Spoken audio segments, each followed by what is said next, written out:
What's up, Scyushi Squad? We are back with more Trove PTS. We're on the test server. So, I know that this has been long overdue. I did end up talking about this in some other videos, but today we're going to be focusing 110% on the new crystal rings that are going to end up being added to Trove. Now, I've already had my other videos that criticize how the Paragon levels work and everything like that, but this video is more so going to just focus on the positives. More specifically, we're just going to be explaining how crystal rings are going to end up working. Now, that said, I gotta let you guys know and reinforce the fact that this is on the test server, and a lot of balance changes have been consistently hitting the test server. So there might be some slight changes between this product and then when it ends up going to the live server.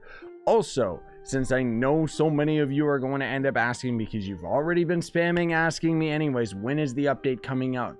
First of all, we don't know. Okay? There's no official release date of it or anything like that, but if I had to guess, I would say the update will probably hit PC players this month. Maybe they'll push it into December, but we'll see. I mean, frankly speaking, the Lunar Lancer update was on the test server for like 2 weeks before it ended up just going live, or maybe it was like 1 week or something. But the fact is that this is a pretty complicated update that is going to substantially change how Trove plays in one way or another. Before we get started with today's video, though, I do gotta let you guys know, if you're new to Trove, you can use the sign up link in the description, and then anything you end up buying out of the cash shop, I'll make a percentage of that sale. It's an awesome way you can help my cost of living and so on and so forth. Gamer, please get back to me. They stopped talking to me, probably because I've been too critical of the game lately. Anyways, I'm joking. So here in the hub, there's going to end up being this next area right here, which is going to end up being the Paragon's Palace. Now, what is the Paragon's Palace? Well, Paragon's Palace is going to end up being where you end up crafting not only the crystal rings, but all of the items related to Paragon Levels. Now, Paragon Levels is something that I already have a video criticizing. But I do have to kind of explain to you guys just the bare minimum of what a Paragon level actually is, because it goes hand in hand with the crystal rings.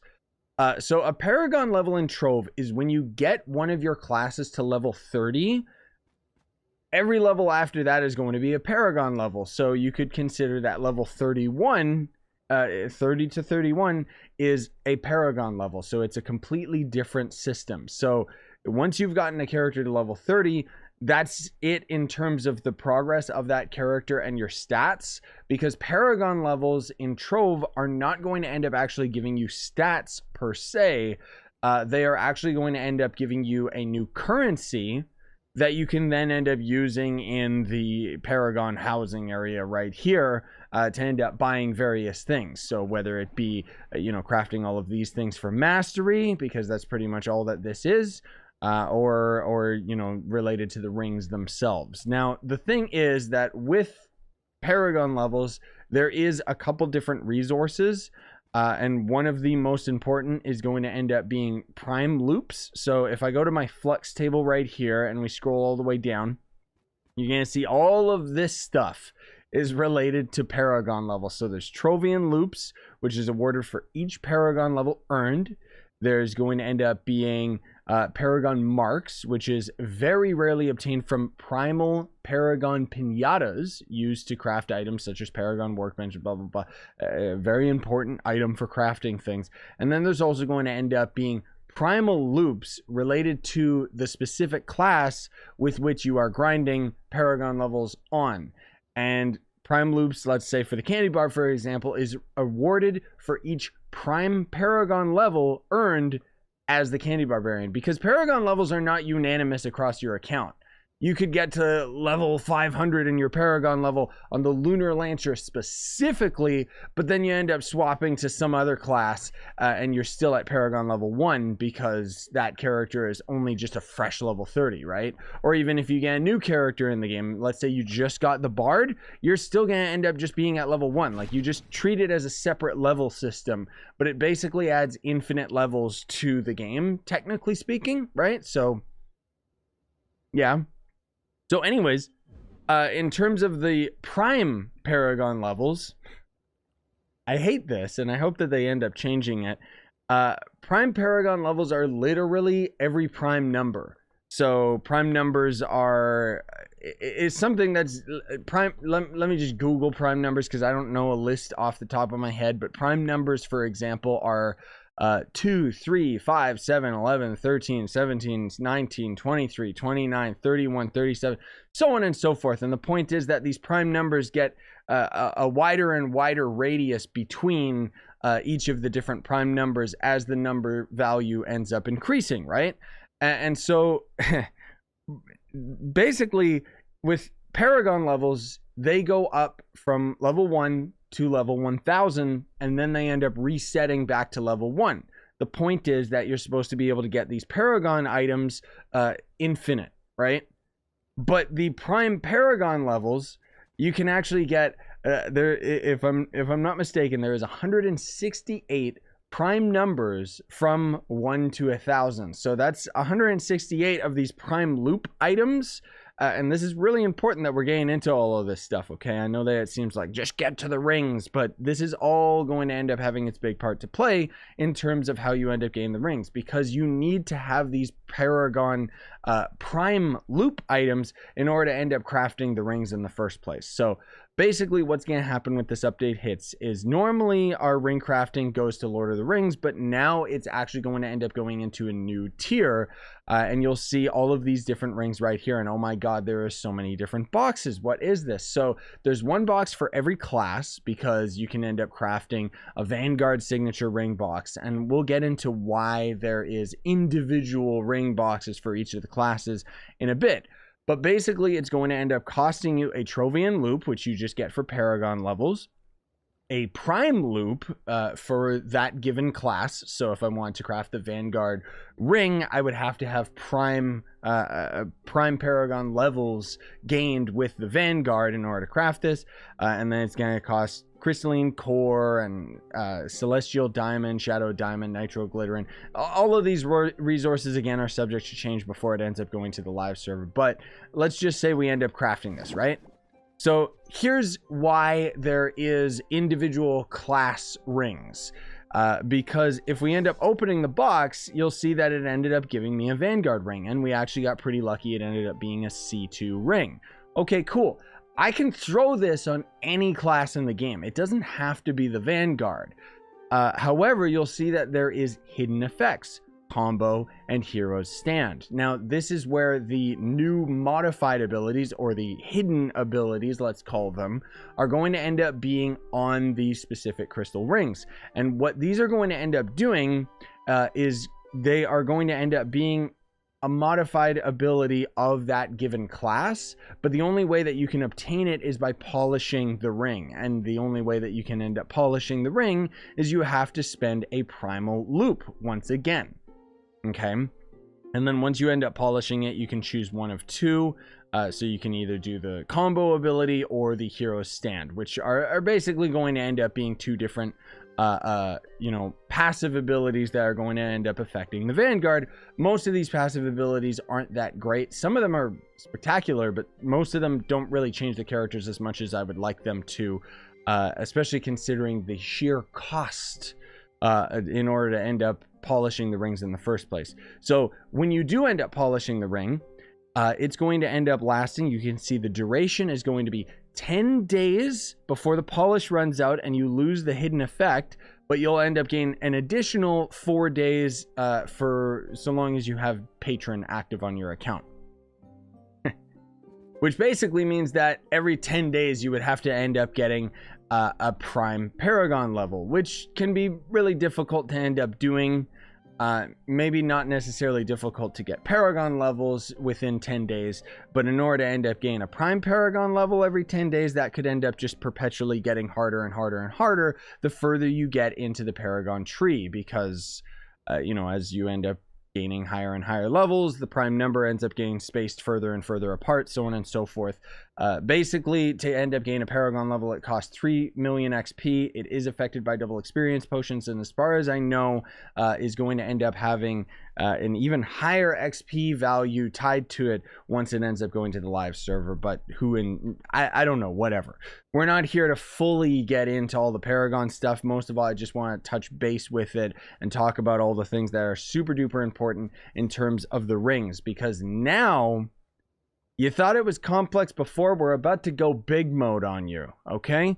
So what are all of these extra boxes, you ask? Well, if we highlight over this, contains 1 crystal ring with hidden effects for the Vanguard class. Okay, cool. And it can end up being random what tier of crystal ring it's going to end up being. But you see, you know, it's just all of these standard resources you get out of Paragon levels. Okay, cool. So let's move on to the next set of rings, and you can see even right here already. So contains 1 crystal ring with hidden effects for the Boomeranger class, guaranteed to be crystal 2 or higher. Okay, it's kind of taking the RNG out of the equation a little bit. I do approve of this. I do think that this is something that Trove, good lord, what is happening to my screen? I do think that Trove has desperately needed some type of a fragment system where you slowly end up gaining fragments that you can then end up trading for the actual items that you want. However, this is a step in the right direction, but it's not the greatest, just because the ring stats themselves are still going to end up being quite random. But you'll notice that suddenly this ring box costs a new resource, and you'll see that I don't actually have the enough of the resource, right? So guess how you get it? The ring crafter's ticket. You get this by loot collecting crystal 1 or crystal 2 rings. And I do appreciate that this is probably the first description in the entire game that calls it loot collecting rather than deconstructing, which is kind of a nitpicking thing that I've been talking about for years. So I think that the devs are finally listening to that little criticism, at least, because basically when the game refers to deconstructing an item, the loot collector literally used to be called the deconstructor, so it makes sense that you would deconstruct the item, whereas now it's called a loot collector, so it has to say loot collecting. Like, it just doesn't reference deconstruction within the loot collector at all. But anyways, that's besides the point. So you'll have to destroy your crystal 1 or crystal 2 rings in order to end up getting these ring crafter tickets. So let's actually go over here, and we're going to end up destroying this right here. Oh, whoops. I actually right clicked it and made it so that I can't destroy it. And oh, never mind. I did destroy it. Okay, good. So we could end up buying it back, obviously, because it is how the loot collector ends up working. But you'll notice that now we can suddenly end up crafting these because I have enough of the ring crafter's tickets. Okay, cool. So let's just say that we end up wanting to craft, oh, I don't know, a Dracolite ring that's going to end up being crystal 2 or better, right? So you can see that the resources are pretty much the exact same, takes primal loops and so on and so forth. So that already, the fact that it takes an hour primal loop means that you have to craft enough of the C1 boxes. Let's just call them a C1 box, okay? It can end up containing higher than C1, obviously, because it's very, very random. But generally speaking, let's just call them a C1 box, just for continuity's sake, right? So you would basically have to craft enough C1 boxes, spending your prime loops from prime Paragon levels, in order to end up loot collecting enough of them to get ring crafter's ticket, and then you could finally end up crafting the next tier of box. Okay, cool. So we'll open this up, and we ended up gaining a crystal 2 ring that has a couple different abilities for the Draco, but you can see it ended up generating with crit hit. Maybe that's not the stat that we would want. Okay, whatever. Let's just go with it. So we'll destroy this. We'll just get rid of it. But wait, what's that? If we scroll down even further, you can see that there's even more rings that we can end up crafting, and I don't seem to have the resource required. Huh, that's funny. It costs a Gilded Ring crafter's ticket, and you can see where we're going with this, because a Gilder's Ring crafted ticket is actually used to craft crystal 3 ring boxes at a ring crafting bench, and it's obtained by loot collecting crystal 3 or 4 rings. That's right. That means that I have to continuously craft these rings, spending my prime loops. You can see we're slowly draining those. But I have to get, there you go, a crystal 3 ring in order to end up loot collecting that to get the golden loop, right? So we'll get rid of this just because, okay, whatever, I don't need it. Sure. And even then, it's still not enough of the resource anyways. I only ended up getting 1, and we need 5. Yeah, so you can already kind of start to put together in your head just the sheer amount of rings that you're gonna have to craft 1 so that you can you gotta break like 5 rings in order to end up making 1 of the next tier, and then you gotta break 5 of that tier in order to make the next tier, and so on and so on and so forth. But the point is that these ring boxes will end up containing a crystal 3 or better. Okay, cool. And there's not really anything that can end up generating higher than that. So at this point, it's obviously increasing your odds of getting a crystal 4 ring versus like all of the earlier tiered boxes. Okay, cool. But the point is that it's still going to end up being random. Like, let's say you ended up crafting 1 of these and then you just get another crystal 3 ring.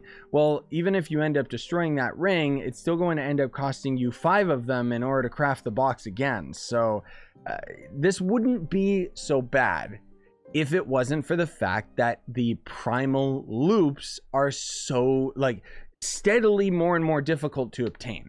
So what I'm really hoping they end up doing with the prime loops is, instead of it being focused on prime numbers, which is just pointless and just ambiguous in a lot of ways, I think that they should just make it so that it's literally prime loops that you get either every 5 levels or every 10 levels. Something that's a lot more obtainable. Or they could end up nerfing the amount of ring crafters tickets that would be required. Maybe, for the Gilded Ring crafters ticket, it could require 3. And then, these ones could require 4. And then the first tier or whatever could end up requiring 5. I mean, I guess I kind of mixed that up. But you know what I'm saying, right?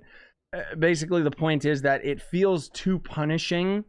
The amount of steps that you have to end up going through in order to end up crafting these boxes at the chance of getting what you want, versus just crafting crystal rings over and over and over again in these first tiered boxes, which probably has absolutely astronomically terrible odds of getting crystal 4 ring in the first place.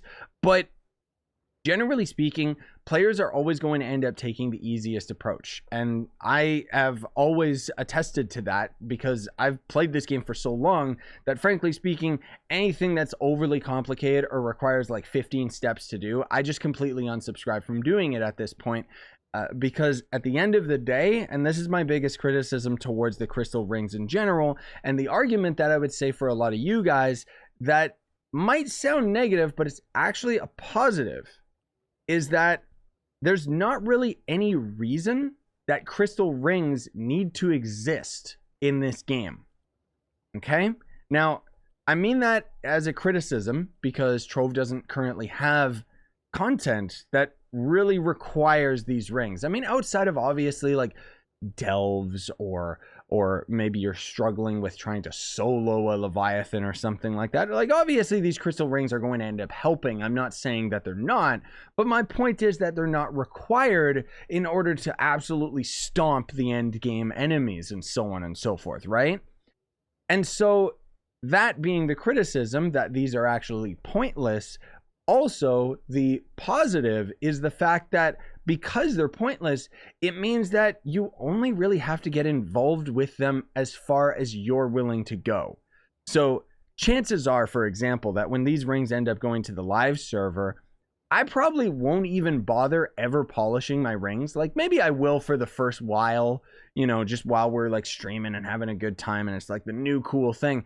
But after a month or 2, do you really think that most players are going to bother even polishing their rings because of the fact that it's on a timer and because of the fact that the polish itself is going to end up taking a prime loop? So my argument is, why would you end up polishing a ring for a temporary buff when you could just end up crafting another ring that would ultimately, even if it's a failure ring that you don't want to use on any of your other classes, would still at least end up getting you one step closer to that ring crafter's ticket or the gilded ring crafter's ticket, right?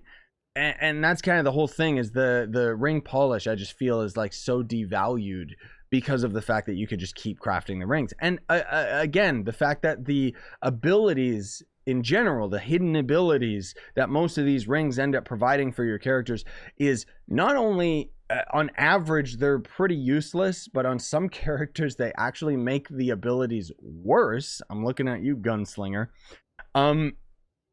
Generally speaking, all you would really do is just craft these rings so that you could just have the crystal ring stat value associated with them, and that's it. Now, obviously, the big difference between a stellar ring and a crystal ring is that, unfortunately, crystal rings follow the trend that the devs absolutely love, that everybody hates, and that is the fact that these rings are untradeable. Now, last but not least, the reason why all of this is so ambiguous, why all of this pushes the idea that you have to grind it for yourself, because that's one thing that I can't stand about Trove, is the fact that it is something that you cannot trade with other players, means that you as an individual have to dedicate all of your time in order to end up getting these resources and items, because there's no way that you can end up getting all of the big boy items through trading with other characters,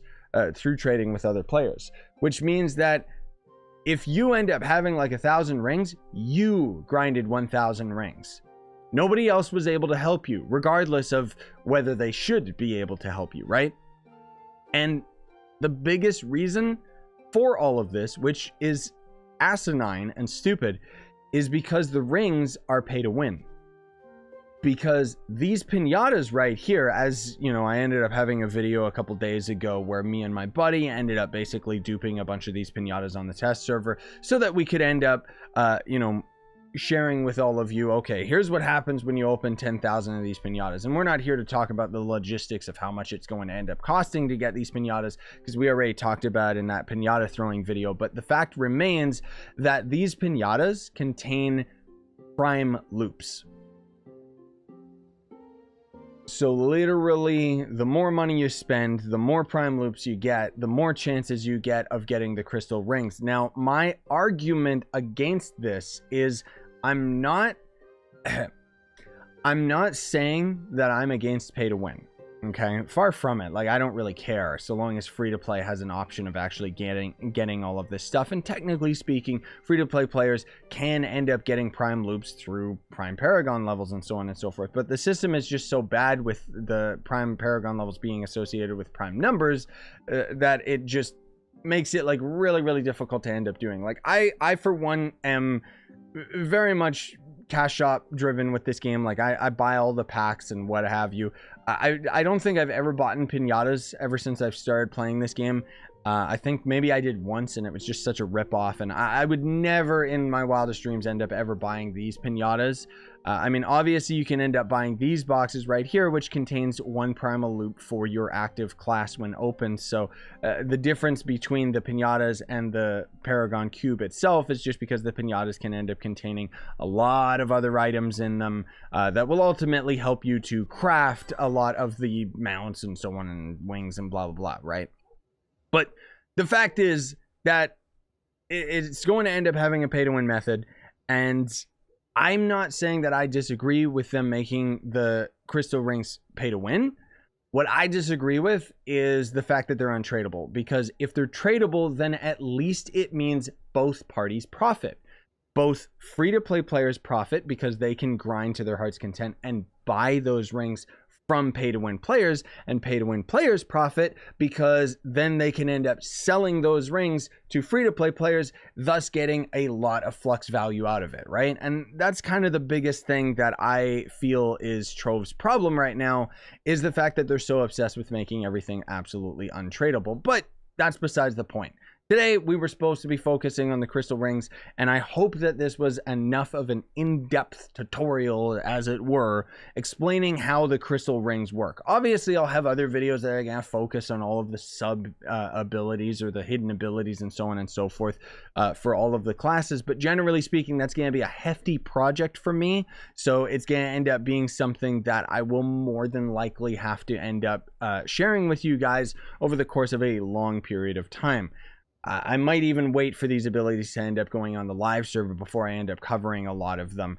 Even though we actually did end up covering a lot of these abilities in previous test server sessions, where they ended up just outright giving us these abilities to try them out. And the funny thing is that if you ended up checking out any of those videos, a lot of these abilities have actually changed substantially since the original version of them. And a lot of them for the worse. I'm looking at you, Gunslinger. But anyways, that's all we needed to talk about today. Thanks for watching. Smash like, sub for more, buy the merch you want to support the channel, and have yourselves a wonderful day, everybody.